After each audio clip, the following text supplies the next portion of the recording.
जिस तरीके से महाराष्ट्र की राजनीति में उथल पुथल हुआ, उन उथल पुथल के बीच में एक चीज सबसे ज्यादा प्रासंगिक हो गई है कि शिवसेना के अस्तित्व की लड़ाई में सबसे कामयाब पुरोधा कौन साबित होगा।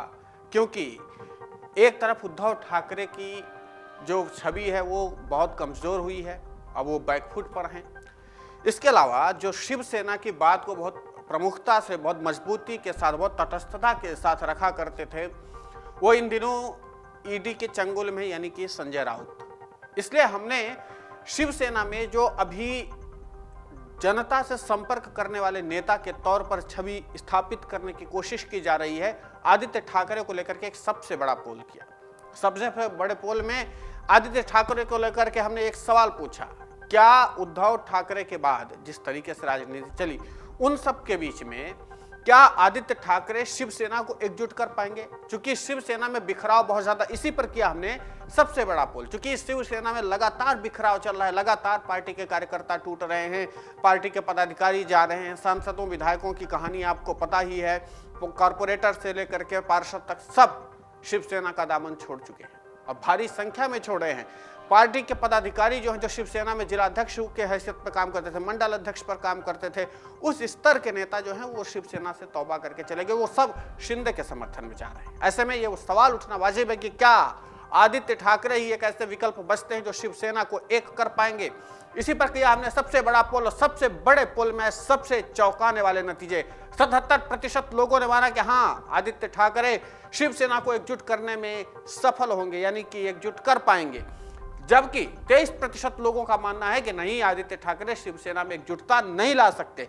हालांकि इस पोल के पीछे का मकसद यह है कि जिस तरीके से आदित्य ठाकरे महाराष्ट्र के तमाम बड़े उन शहरों में जा रहे हैं जहां पर शिवसेना का अपना जनाधार हुआ करता था, जिसके दम पर शिवसेना महाराष्ट्र पर एक छत्र राज करती थी, जिसके दम पर महाराष्ट्र में तमाम सियासी पार्टियां शिवसेना के चौखट पर सिर झुका देती थी, क्योंकि शिवसेना का जनाधार अपना एक मजबूत था। इसीलिए उस जन चेतना को जगाने के लिए, शिवसेना को जनता के बीच में स्थापित करने के लगातार आदित्य ठाकरे काम कर रहे हैं। इसीलिए हमने इस पोल के जरिए समझने की कोशिश की कि क्या वाकई महाराष्ट्र की राजनीति में आदित्य ठाकरे प्रासंगिक हो रहे हैं, और आदित्य ठाकरे अगर प्रासंगिक हो रहे हैं तो युवाओं के बीच में उनकी लोकप्रियता कितनी है। तो इसमें हमने पोल में जब देखा कि भारी संख्या में युवाओं ने ही बढ़ चढ़कर हिस्सा लिया, और जरूरी भी है कि इन दिनों सोशल मीडिया प्लेटफॉर्म्स पर या इंटरनेट की दुनिया पर सबसे ज्यादा युवा सक्रिय रहते हैं, तो आदित्य ठाकरे को लेकर के जो परिणाम आए हैं इस पोल में, उस पोल में इस बात को साबित किया जाता है कि 77% अगर युवा महाराष्ट्र के मानते हैं कि हाँ, आदित्य ठाकरे शिवसेना में एकजुटता ला सकते हैं, तो अपने आप में एक बड़ी और अहम बात होगी। लेकिन क्या इस जनता के साथ जिस तरीके से जुड़ाव हो रहा है, जो 77% आम जनमानस पोल के जरिए मान रहा है, क्या इसके बीच में आदित्य ठाकरे सामंजस्य स्थापित कर पाएंगे? क्या शिवसेना के ऊपर जो हिंदुत्व विरोधी या हिंदुत्व से समझौता करने वाली पार्टी का तमगा लगा हुआ है, एक तरह से छाप लगा हुआ है, उससे निकल पाएगी? और जो आगे चुनाव है, चाहे वो आगे महानगर पालिका के चुनाव हो, फिर आगे उसके बाद विधानसभा चुनाव है, और महाराष्ट्र की राजनीति में लगातार दांव पेच उठा पटक भी हो रहा है। हालांकि इन सब के बीच में अभी महाराष्ट्र की राजनीति में काफी बदलाव होने बाकी हैं। अभी तो महाराष्ट्र की जो नई सरकार बनी है, जुम्मा कुछ ही महीनों या दिनों की बात कह लेते हैं कि सरकार को बने हुआ है, अभी सरकार में कैबिनेट का विस्तार भी नहीं हुआ है।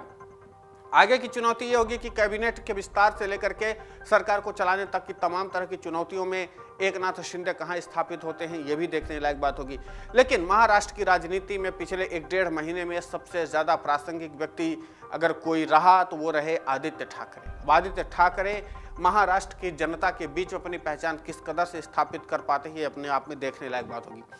दूसरी अहम चीज है कि आदित्य ठाकरे को ही लेकर के क्यों देखा जा रहा है, क्योंकि आदित्य ठाकरे की छवि साफ सुथरी है, थोड़ा बहुत राजनीतिक अनुभव है, वो विधायक चुने गए हैं, इसके बाद महाराष्ट्र सरकार में मंत्री के हैसियत पर काम किए थे, और इसके बावजूद वो जो है मुखर होकर के काम करते हैं, और काफी हद तक वो शिवसेना का पक्ष और विजन समझते हैं। और फिलहाल उद्धव ठाकरे के अलावा ठाकरे परिवार में एक जो बड़ा चेहरा जो शिवसेना को नेतृत्व दे सकता है, वो आदित्य ठाकरे। अब आदित्य ठाकरे इस शिवसेना की पृष्ठभूमि को कितना ज्यादा और मजबूत कर पाते हैं, ये तो आगे का जनाधार बताएगा।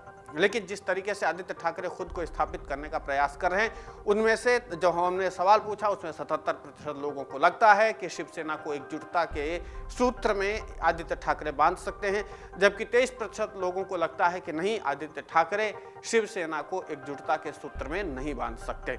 आपकी प्रतिक्रिया क्या है? आप कमेंट करके हमें बता सकते हैं कि आदित्य ठाकरे को लेकर के आपके मन में क्या विचार हैं और आदित्य ठाकरे क्या इस तरीके से शिवसेना को मजबूत कर पाएंगे।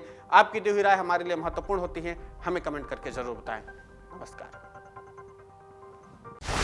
डाउनलोड करें अमर उजाला ऐप और पाएं खबरें लगातार।